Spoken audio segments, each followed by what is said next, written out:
અત્યારે એટલી બધી ભેળસેળ છે, એટલી બધી ભેળસેળ છે. શુદ્ધ ખાવાનું, શુદ્ધ આહાર, સાદો આહાર, સાત્વિક આહાર, પૌષ્ટિક આહાર. મુશ્કેલી અત્યારે એ છે કે આધુનિક ખેતીએ આપણા આહારને પણ ઝેર કરી નાખ્યો છે. કેમિકલ ફર્ટિલાઇઝર્સ અને પેસ્ટિસાઇડ્સ, જંતુનાશકો, રાસાયણિક ખાતર, આ બધા ભેગા થઈને આમ જમીનને ઝેરી કરી નાખી, આહારને પણ, અને પરિણામે અનેક પ્રકારના રોગોનો સામનો કરવો પડે. કેમ?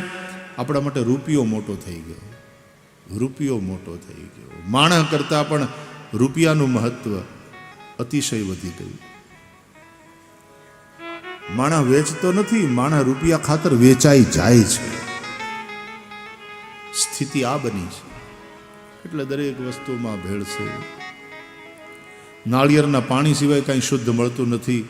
એવા જમાનામાં કોઈક ડેરી હરખું એવું કામ કરતી હોય કે અહીંયા ભેળસેળ વગરનું, વિધાઉટ એની એડલ્ટરેશન તમને ચોખ્ખું મળશે, શુદ્ધ મળશે, તો એ બહુ મોટી આશ્વાસનની પણ વાત છે.